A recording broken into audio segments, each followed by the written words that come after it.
Okay, so the video stopped on my other phone. So let me hurry up. Okay, I gotta read this for this one. This is a Mother's Day. Happy Mother's Day to all the mothers. And this is a card that I received from one of the evangelists in my church. I'm gonna read it over again. To Evangelist Jordan. Happy Mother's Day. I love you. I thank God for you. Today, I'm wishing you all kinds of happy moments. Moments where you have time to think about the life you created for yourself and your family and how truly amazing it is.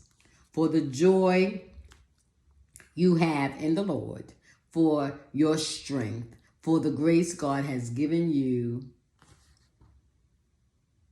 May your very special day, on your very special day. I mean, she said something else, but I can't get that. Look like it's my. Oh, you see how the Holy Ghost read for you? It said, enjoy your very special day. She already knew. But anyway, thank you very much, Evangelist Jordan. Let's go on. Now I'm reading this side. I was reading this side. Now I'm reading this side. Moments where you have time to appreciate.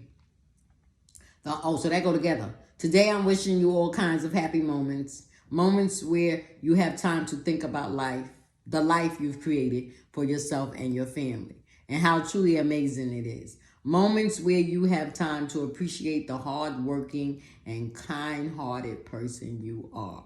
Moments that are yours to just feel good and love. Happy Mother's Day. I guess those moments are supposed to come out when somebody remind you of them, when somebody take you out, when somebody give you some flowers. That's when those memories come up. Because you ever sit down and think and say, oh yeah, I remember the first time you bought me some flowers. The first time. Don't get me wrong, flowers ain't the big thing. It ain't the big thing. I don't want y'all to think that. No, not. Happy Mother's Day from Evangelist Anderson. So this is nice. So I'm going to sit this up here on my little table. You know? Okay, I got another one. This is from a godchild. Let's see what he's saying. All that word in there, that's his mother. His mother. That's how close we was. I was the godparent. All the words she said. Let's see. I may not even get a sentence. Okay, here we go. This is his card. Not bad. Okay, for you, mother, on Mother's Day. Okay. He ain't even put godmother. He said mother. Thank you very much. Thank you very much. Oh, break my heart. This is his card. Okay. The love of a wonderful mother is a priceless and wonderful thing. And that's why this comes to you. Mother. Oh, wait a minute. It was a comedy, so that means I pause. Okay, let me read it again. The love of a wonderful mother is a priceless and wonderful thing. And that's why this comes to you, mother, with all of the love it could bring. Love, Julian. And you know what's so nice? He put mother and not godmother, because I know they got cards that say, oh, godmother. That is so nice. Put this over here. The rest of them.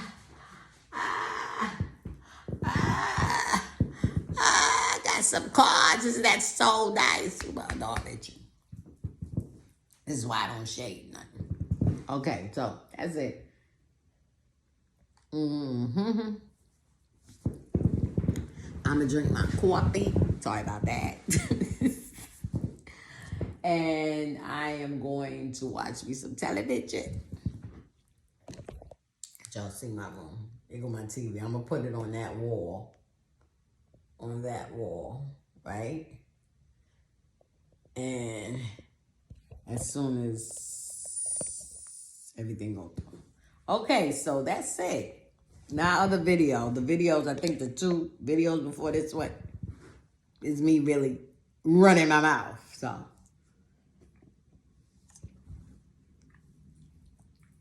enjoy your Mother's Day with your family. If y'all not together now, I pray God y'all did. Y'all were together. Because this is a beautiful day. Ain't nothing like a mother. Take care of your mother. Look out for your mother. Love your mother. Treat her right. And you know what? Here's the doozy. Here's the big one that y'all gonna have long days on this land. Obey her.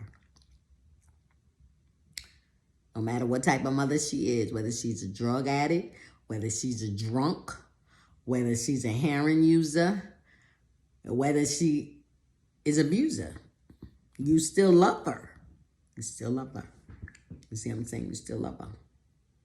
Because I always say and keep saying, and have been saying, I put it like that. I have been saying that you can't get another mother. See, my mother's gone. There's nobody I would want to be my mother, number one. Number two, there's nobody to replace her. Because she was the one who birthed me. And that's what I was saying in my message today. That you can go and get a lot of baby daddies. Yeah?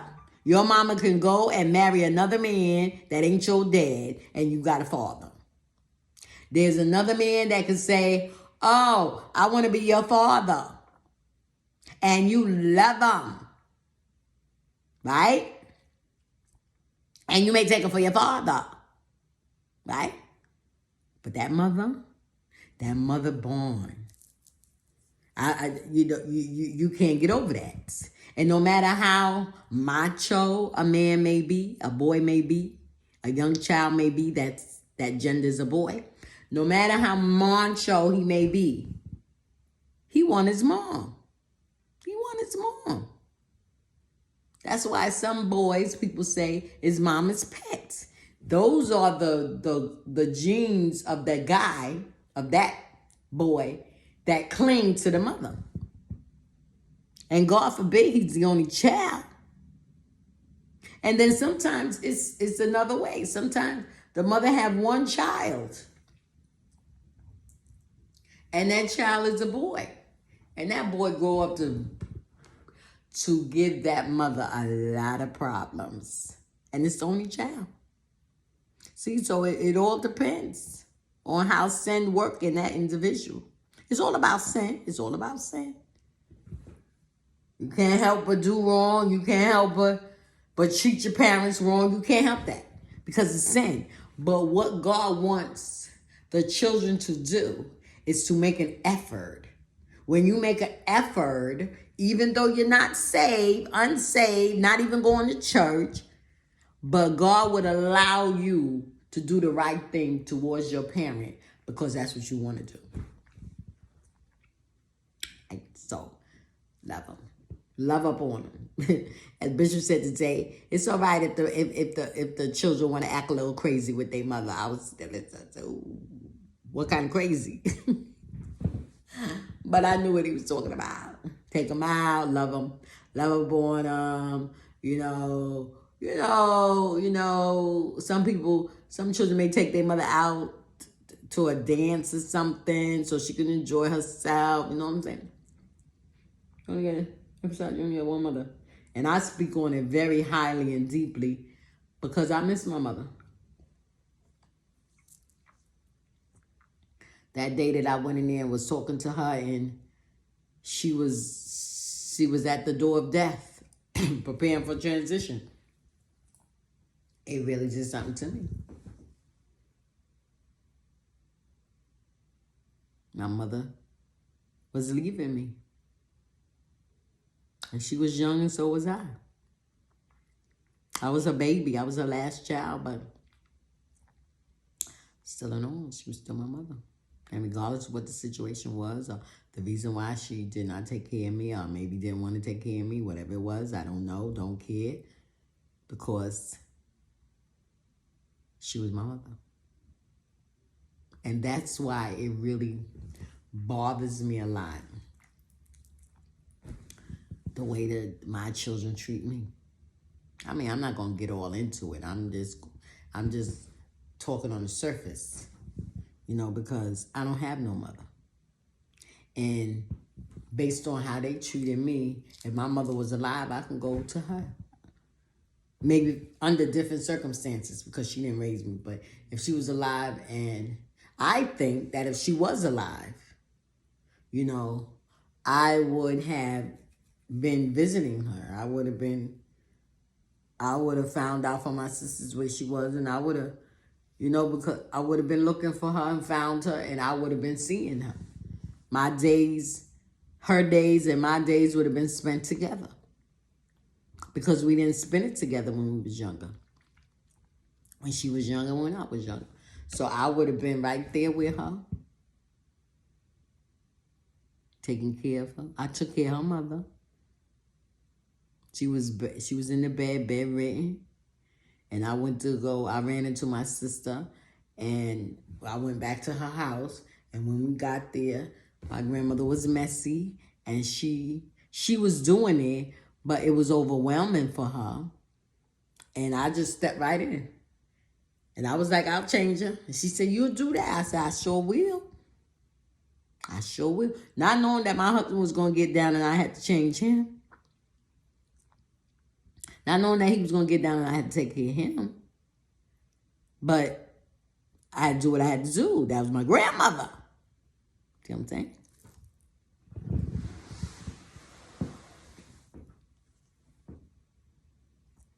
So I changed her, me and her. You got to roll over this side and move that. And then roll on the other side, move that. And we changed it. We had to change the sheet. She didn't really know how to do it. I showed her how to do it. You take up things and you learn things that you have no idea why you learning it. When I was in high school, I wanted to take up medical assistant, right? And I went to Clara Barton. For those that know Clara Barton, that's from Brooklyn.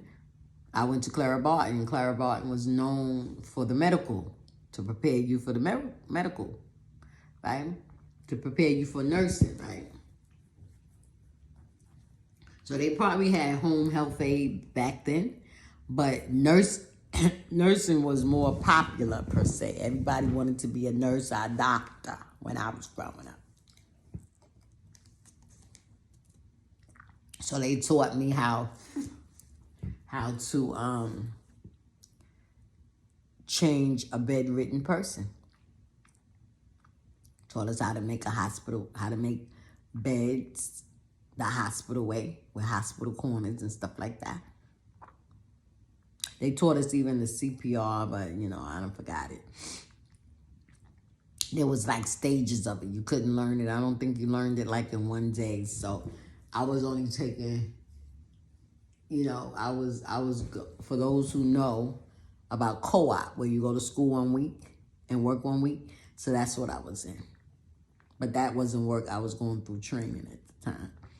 I was a good student in school, so a lot of things came away freely. A lot of things came my way freely, And people set me up for scholarships and things like that. I mean, they wasn't big scholarships like going to like Yale or Harvard or something like that. Princeton. Wasn't that type of scholarship. But it was different scholarships that God opened the way for me to get and stuff like that. So even in my young age, even in school, God took care of me. He gave me good teachers. When I was messing around and didn't want to learn and acting a fool, the teacher was like, I'm about to send you to some lower class. Some lower class. When I say lower class, I don't mean lower class in stature, lower class in grade.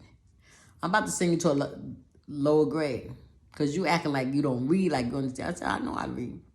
I said, I'm a very good reader. Really? Teacher didn't believe me. The way you act, because, us black children have a tendency of acting out, and just how you act, that's how people perceive you.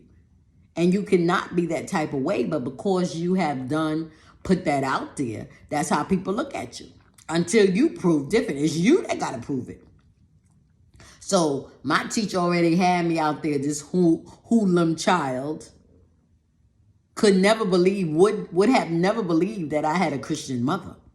And I want you to understand, I wasn't acting crazy in school and doing devilish things and throwing this and erases at teachers and all this other stuff. And I wasn't doing the deadly, badly things.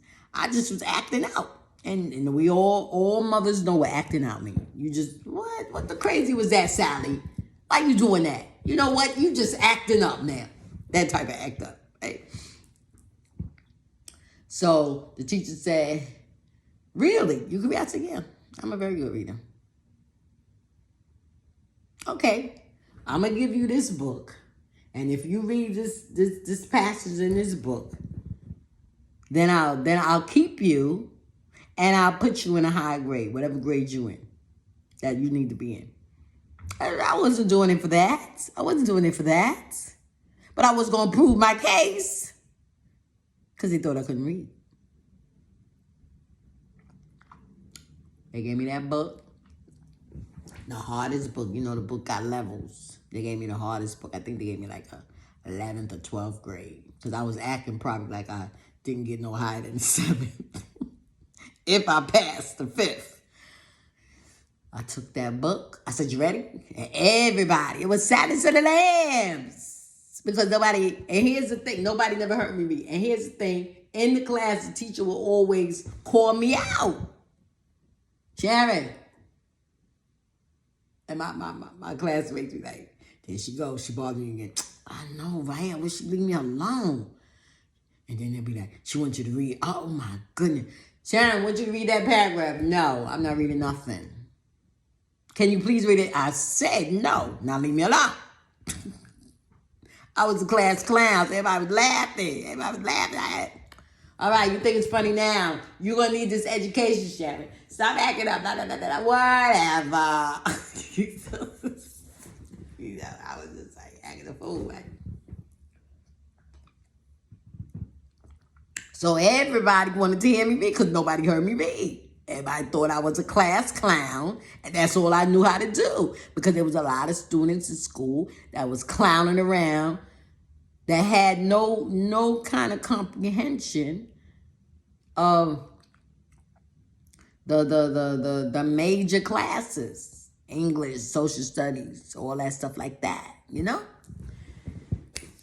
She gave me that book, and I started reading. And I had the class how you say it, cultivated? I had it captured. Everybody was listening to me. It was like I was a teacher reading. I even had the teacher.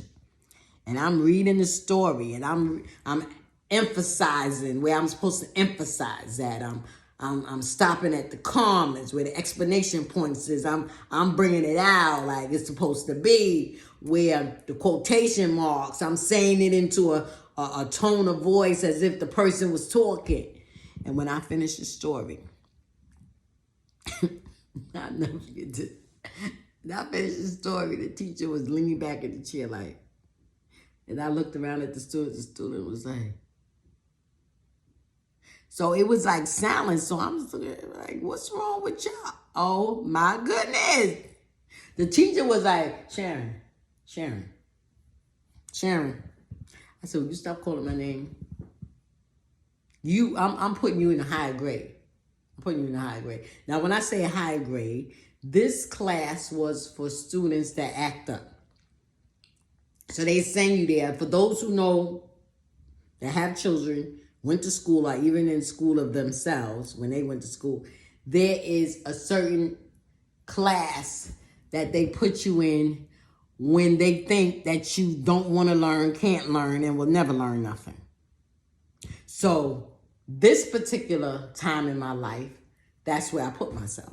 I put myself at that time because I was going through some issues at home. When I say home, I don't mean with my grandmother. Family issues.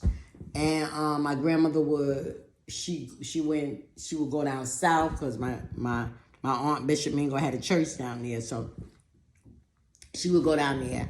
And most of the time I would go, but a couple of times I didn't go. And this was one of the times that I didn't go. So I was acting up and stuff like that. So, they put me in this class. But they took me out that class quick, fast, in a hurry. The next day when I came to school, I was in a high grade. I was in a class of prestige children, high sedity children.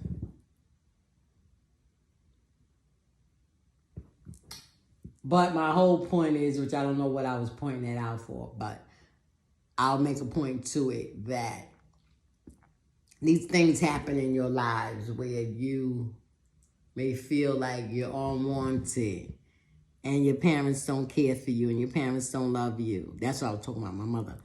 And, you know, you go down this road where this is the only road I need to go down because I don't care nothing, you know, whatever it's going to be, because that's where I was.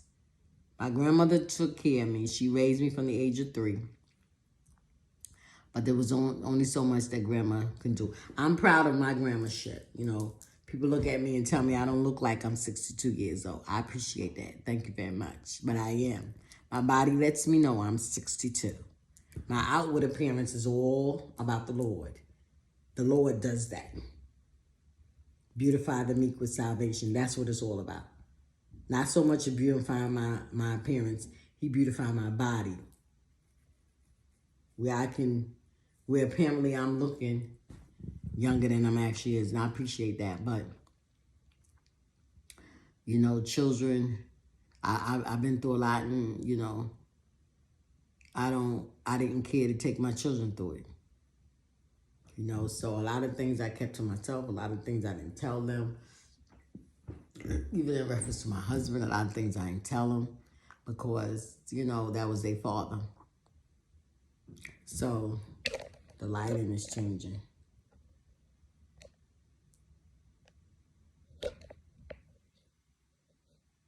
Yeah, so that's because, what time is it? It's almost 8 o'clock and it's still daylight. All right, so I guess that's it. I done talked enough, right? Plus, it's getting lighter. I mean, it's getting darker. Hold on. So, all right, so y'all have a nice night. Again, happy Mother's Day. And do enjoy the rest of your day. And if you want to continue tomorrow, go continue it. Let the whole month of May be for Mother's Day, who you are. And I love you with the love of Jesus. And remember, always remember that Jesus loves you. You. And so do I. God bless you. Bye.